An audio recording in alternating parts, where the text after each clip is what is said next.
Nos encontramos en un evento muy especial,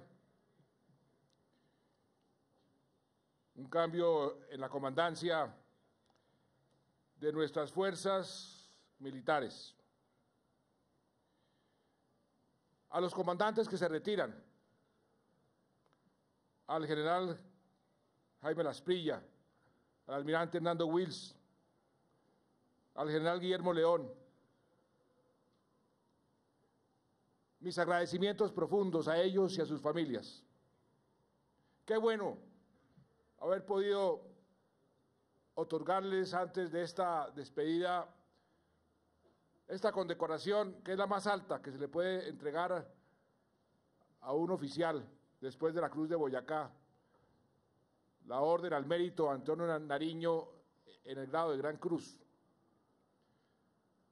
Y esta condecoración es simplemente un símbolo más del agradecimiento que debemos tener todos los colombianos, no solamente el presidente, su familia, el gobierno, todos los colombianos, por estos grandes oficiales, por sus familias, porque sus familias juegan y han jugado un papel muy importante en sus brillantes carreras. Muchos de los éxitos, buena parte de los éxitos que hoy podemos mostrar se deben a estos tres grandes oficiales. Cumplieron su deber y le seguirán sirviendo a la patria como lo han hecho durante toda su vida militar.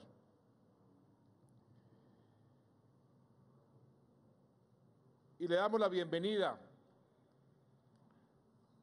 a otros tres grandes oficiales como comandantes de nuestras fuerzas. Al general Alberto Mejía, comandante de nuestro ejército, viene de ser comandante del Comando Conjunto de Operaciones Especiales. Es el primer comandante del ejército hijo de un comandante del ejército. Nunca antes se había presentado esa situación. Nació en esta gran institución militar del Ejército de Colombia. Conocí a su padre, era amigo de mi padre. Y sé, por su carrera, por su talante, por su carácter, que va a desempeñar una gran comandancia de nuestro glorioso ejército. Vicealmirante Leonardo Santamaría, hijo también de un oficial, de un coronel del ejército, hermano de otro oficial del ejército que murió en un accidente aéreo, era piloto. Tiene ahora un hijo también en las Fuerzas Armadas, comenzando su carrera como oficial militar en la Escuela Naval de Cadetes, el Almirante Padilla, donde yo tuve también el inmenso honor de formarme.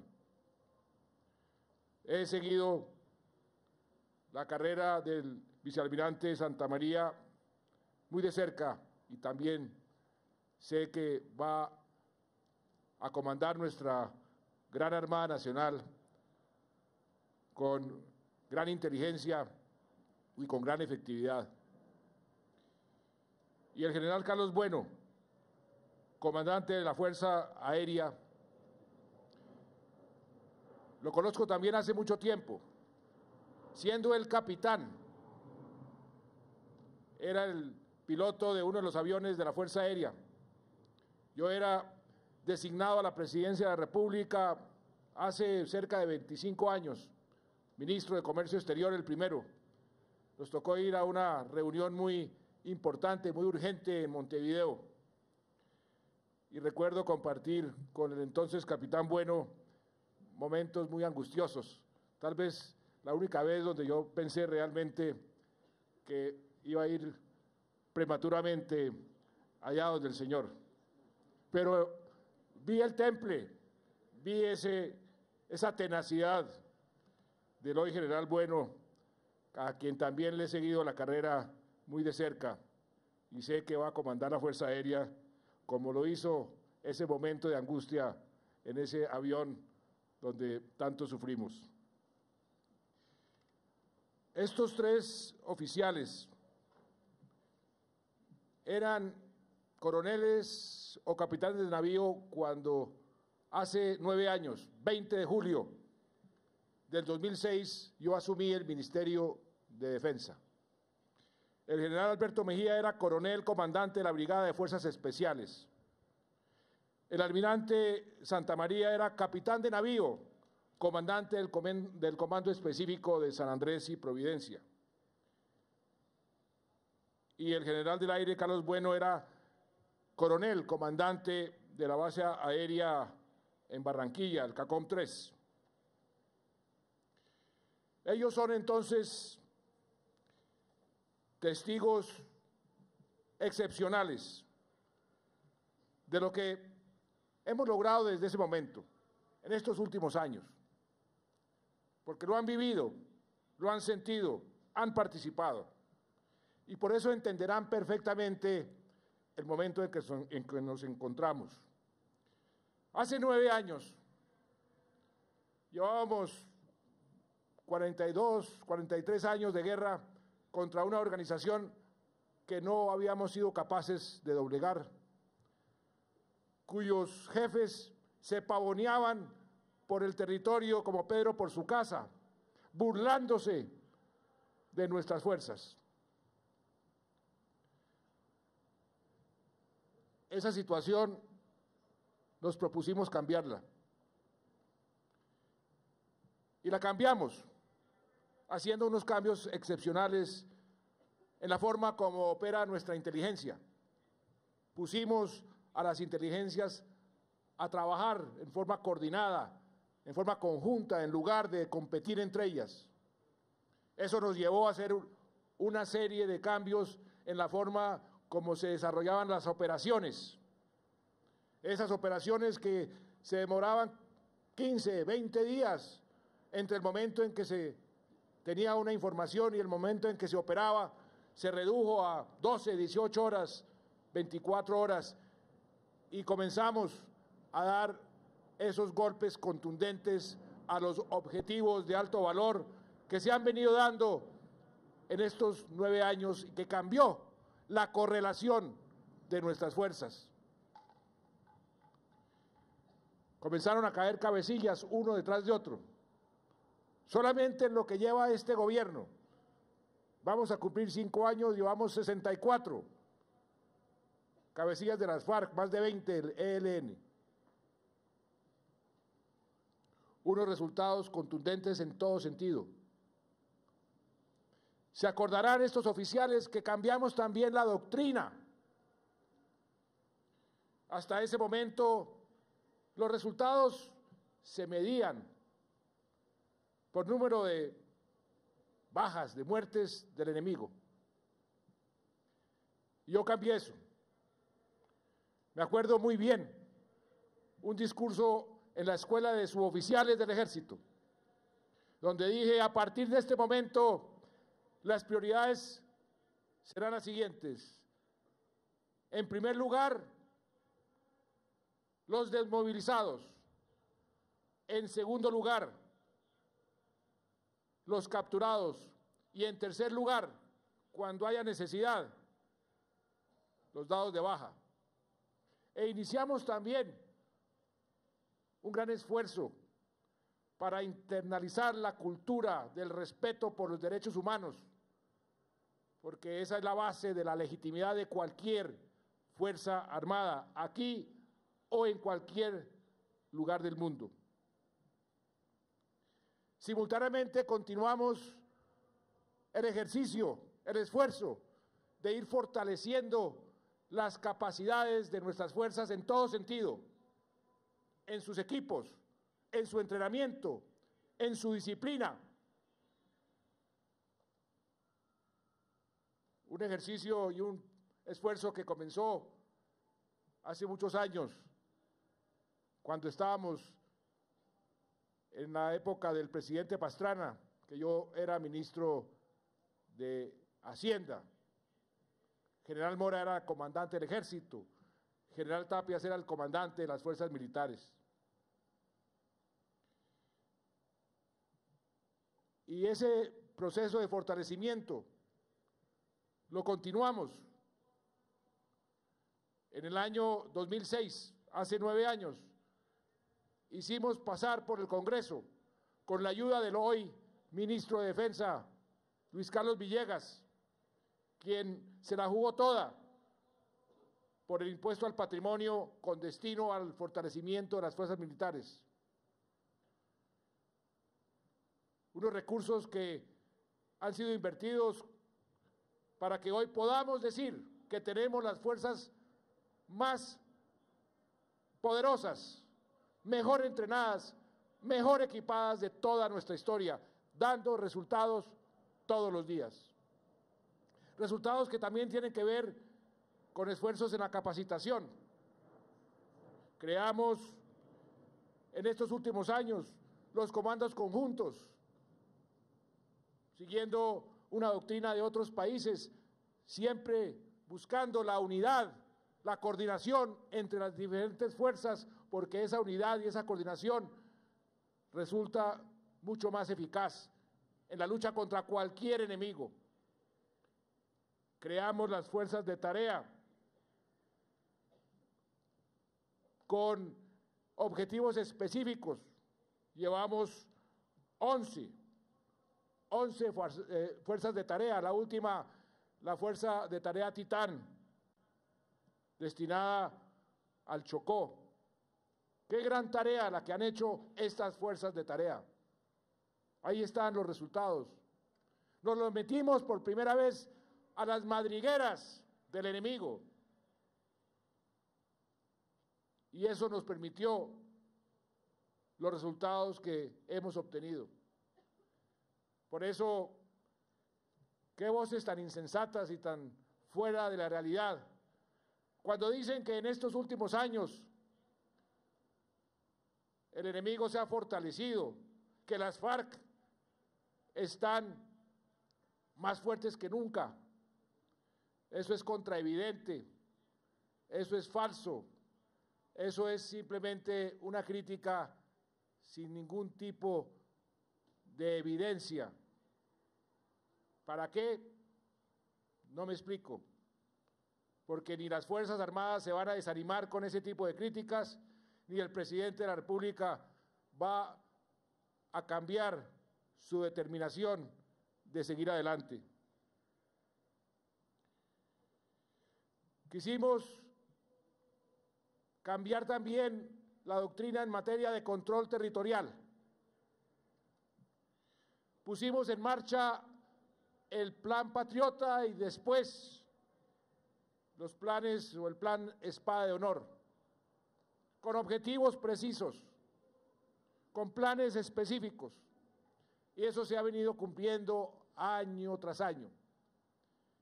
Y ustedes, los nuevos comandantes, también los que hoy salen, son testigos de los resultados, de la forma impecable como nuestras fuerzas han venido cumpliendo esos planes. Se crearon diferentes instancias. El SECOES, de donde viene nuestro nuevo comandante del Ejército, el general Mejía, fue creación nuestra. ¿Para qué? El Comando de Fuerzas Especiales, para hacer operaciones especiales. Y hoy nuestro ejército, nuestras Fuerzas Armadas son conocidas en el mundo entero por su eficacia en materia de lucha contra todo tipo de enemigos, pero somos conocidos a mucho honor también por la efectividad de nuestras fuerzas comando, de nuestras fuerzas especiales. Hace un par de días le entregué el pabellón al equipo que va a competir en una competencia que llevamos 11 en estos últimos años, entre todas las fuerzas especiales de todo el continente, desde Canadá hasta Argentina. De esas 11, en 6 Colombia ha resultado ganadora. Pero eso no solamente en las competencias olímpicas de las fuerzas especiales, también en el campo de batalla, las fuerzas militares de Colombia han resultado ganadoras. ¿Qué me dicen?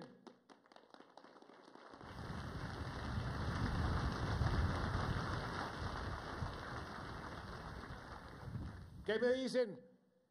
Porque nunca dejaré de recordarlo, de la operación Jaque, como la operación de inteligencia militar más audaz y más exitosa en la historia militar del planeta, como me lo dijo Larry King, ese gran periodista norteamericano, gomoso, experto en historia militar, me dijo, operación como esta nunca se había dado. Esas son las fuerzas que hoy tenemos. Esas son las fuerzas, General Mejía, General Bueno, Almirante Santamaría, que ustedes pasan a comandar. Las conozco bien. Entre más las conozco, más las quiero, más las admiro. Como el pueblo colombiano, que entre más ve los resultados, más admira, más confía, más respeta a sus Fuerzas Armadas. Por eso, hoy están mejor preparadas que nunca para el futuro, para este futuro que estamos definiendo en estos momentos, para esta disyuntiva, porque lo que estamos definiendo en estos momentos es una disyuntiva: o llegamos a la paz o continuamos en la guerra. Eso es lo que se está definiendo en estos momentos. Ese es el momento histórico, el punto de inflexión que estamos viviendo. En esa disyuntiva, cualquiera que sea el camino, nuestras fuerzas están preparadas. Ojalá sea el camino de la paz. Y creo que va a ser así, porque esa paz es la victoria de nuestras Fuerzas Armadas. Es lo que cualquier ejército en cualquier parte del mundo añora. Porque nadie va a pelear una guerra por el simple hecho de pelear. Se pelea por un objetivo. Y no hay batalla más importante que la batalla por la paz, que es la que creo que estamos a punto de ganar. ¿Por qué digo que estamos en un momento de inflexión? Porque ha llegado el momento de tomar decisiones. Ha llegado el momento de las determinaciones. Y se los hemos dicho a los señores de las FARC. Es el momento de las decisiones. El gesto que hicieron sobre el cese al fuego el día de ayer, un mes a partir del 20 de julio, lo valoramos. Lo dije ayer, un gesto que valoramos, pero no es suficiente. Tenemos que tomar decisiones de fondo y de una vez por todas definir si hay paz o si seguimos en la guerra. Porque el tiempo y la paciencia de los colombianos y la mía son factores finitos, tienen sus límites y se han vuelto críticos. El tiempo comenzó a jugar en contra del proceso de paz. La gente, entre más avanza el tiempo y menos avanza el proceso, menos cree en la posibilidad de lograr unos acuerdos. Por eso en este momento no avanzar es retroceder. Y se lo hemos dicho claramente a los señores de las FARC. Y la única forma de poder recuperar esa confianza fundamental para lograr la paz porque una paz sin el apoyo y la confianza del pueblo colombiano es imposible de obtener. Y la recuperación de esa confianza solamente se da con hechos, con avances específicos. Por eso he dicho que el cese al fuego bilateral y definitivo, por ejemplo, que está dentro de los acuerdos generales como objetivo, lo debemos negociar a la mayor brevedad posible, pero con todo lo que eso implica, porque sabemos mejor que nadie, lo hemos estudiado. El general Flores aquí presente, con los generales y el almirante que lo acompañan, vienen estudiando eso hace más de 2 años, 2 años y medio, que implica un verdadero cese al fuego bilateral y definitivo.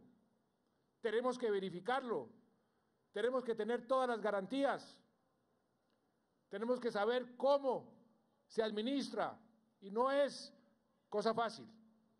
Estamos dispuestos y queremos acelerar esa negociación, esas conversaciones para tener listo ese cese al fuego bilateral y definitivo, que es, al fin y al cabo, a lo que tenemos que llegar si queremos paz. Mucha gente dice, ¿cómo es que van a negociar un cese al fuego bilateral y definitivo? Por Dios, entonces, ¿cómo llegamos a la paz si no es dejando de dispararnos?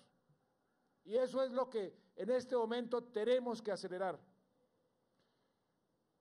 Pero no va a ser un cese al fuego, como lo decía el jefe negociador en una entrevista, temporal, jugando a lo que jugábamos de niños, a hacer estatua. No, nos quedamos quietos, porque esa no es la forma de implementar un verdadero cese al fuego que proteja además la seguridad de los colombianos.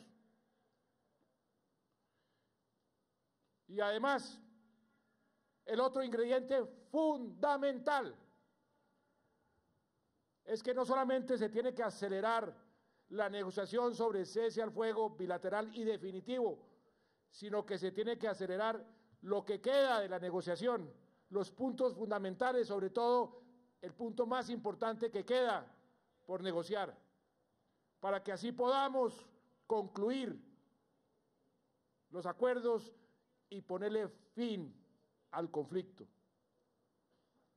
El país sabe que tenemos 5 puntos en la agenda, de ahí no nos vamos a desviar. Ya tenemos acuerdo sobre 3 de esos 5 puntos. Faltan los otros 2. Uno de ellos tiene que ver con el cese al fuego, lo que llaman el fin del conflicto. El otro tiene que ver con los derechos de las víctimas. ¿Cuáles son esos derechos? Lo repito una vez más, el derecho a la verdad. Las víctimas lo único que quieren muchas veces es que les cuentan el por qué sucedió lo que sucedió, o dónde están sus seres queridos, que les digan la verdad, y para eso se creó una comisión de la verdad, que va a procurar darles esa verdad a las víctimas, para que se sientan satisfechas en ese derecho. El derecho a la reparación, que ya inclusive lo hemos comenzado, por eso digo que el posconflicto comenzó, llevamos reparadas más de 500.000 de víctimas, pero aquí la reparación tiene que ser por cuenta de todo el mundo, los que causaron los daños, y estamos a punto de llegar a unos acuerdos sobre ese derecho, ese segundo elemento del punto de las víctimas. Y falta el fundamental, el de la justicia, ese elemento, ese derecho de las víctimas a la justicia, que no solamente es un derecho de las víctimas, sino es una obligación hoy legal y política, nacional e internacional, porque estamos supeditados a los tratados que hemos firmado, a nuestra propia Constitución, y también a la voluntad de nuestro pueblo y a la opinión de la comunidad internacional. Por eso les hemos explicado a las FARC que no puede haber ni va a haber esas amnistías generales que están pidiendo. Entre otras cosas, porque no quedaría blindada esta negociación, no quedarían seguros jurídicamente ninguno de sus participantes. La Corte Interamericana de Derechos Humanos ha tumbado todas las amnistías que se han decretado en el continente americano en este último siglo. No hay una sola que hayan dejado en pie. Por eso, si queremos cerrar este conflicto de por vida, tenemos también que pasar por el sedazo de la justicia transicional. Y si eso lo entienden los señores de las FARC, habrá paz. Si no lo entienden, seguiremos en la guerra. Pero es el momento de definir ese tipo de puntos. Por eso digo yo que estas fuerzas, estas grandes fuerzas armadas, están preparadas para lo uno o para lo otro. Y yo también, lo dije desde un principio, yo sabía que este camino de la paz era difícil para un jefe de Estado. Me lo advirtieron, lo dicen los libros de la historia. Es impopular buscar la paz, es mucho más fácil conducir una guerra. Lo decía Churchill, lo decía Roosevelt, lo he vivido en carne propia. Inclusive tomé el camino más difícil, hablar en medio del conflicto. Ayer escuchaba ciudadanos comunes y corrientes diciendo algo con toda la razón, pero es que no nos sigan hablando de paz si vemos cómo caen nuestros soldados, cómo caen nuestros policías, cómo hay ataques insensatos, como los que ha hecho la guerrilla en estas últimas semanas. No nos vengan a hablar de paz cuando vemos eso. Hay una evidente contradicción entre un mandatario que habla de paz y sigue haciendo la guerra. Por eso, para mí ha sido tan costoso políticamente. Pero yo le digo a los colombianos, ese es el camino más efectivo para lograr llegar al puerto de destino, a una Colombia en paz. Y por eso vamos a insistir en ese camino, a sabiendas que llegará el momento, y espero que sea pronto, de comenzar a desescalar el conflicto, que es un procedimiento normal dentro de estos procesos. Ir desescalando el conflicto para ir generando confianza, para terminar definitivamente una guerra. Así ha sucedido a través de la historia. Por eso tampoco tiene ningún sentido esas voces que dicen que desescalar el conflicto es inhumano, que o todo o nada, así siempre obtendremos nada. La historia nos lo enseña. De manera que estamos llegando a ese momento de la verdad, en una situación tal vez la más difícil que hemos vivido en estos años de negociación. Pero, como dice el adagio popular, la noche es más oscura antes de amanecer. Yo espero que ese amanecer se dé pronto. Yo espero que esa noche oscura, que ha durado para Colombia 50 años, podamos dejarla atrás. Y en estos próximos días, en estas próximas semanas, lo sabremos. Porque, como decía, se agotó el tiempo, se agotó la paciencia. Y tenemos que recuperar, repito, esa confianza del pueblo colombiano en el proceso y en las bondades de la paz. A la gente se le olvida el costo inmenso de continuar en una guerra. Esto que hemos vivido en estas últimas semanas, que mucha gente dice, por Dios, ¿qué está pasando? Es lo que hemos vivido en estos últimos 50 años y es lo que yo he querido y me propongo terminar. Y lo tenemos al alcance de la mano gracias a los resultados que ustedes, soldados de tierra, mar y aire, policías de la patria, han obtenido en estos últimos tiempos. No estarían sentados en La Habana si ustedes no fuesen victoriosos.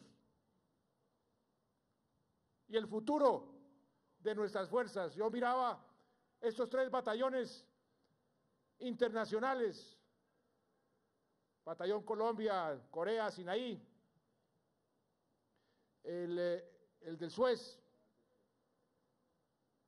y yo miraba el futuro de nuestras fuerzas. La demanda que ya existe hoy, todos los jefes de Estado me lo dicen, sus fuerzas armadas son ejemplares en el mundo entero. ¿Por qué no envía sus fuerzas a las misiones de paz? Miraba en estos días lo que le ha sucedido al mundo entero con esta ciberguerra.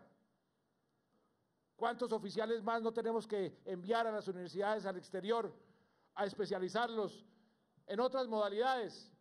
Por ejemplo, en la cibernética, que hoy las guerras cada vez más van a ser a través de la tecnología. Tenemos que prepararnos.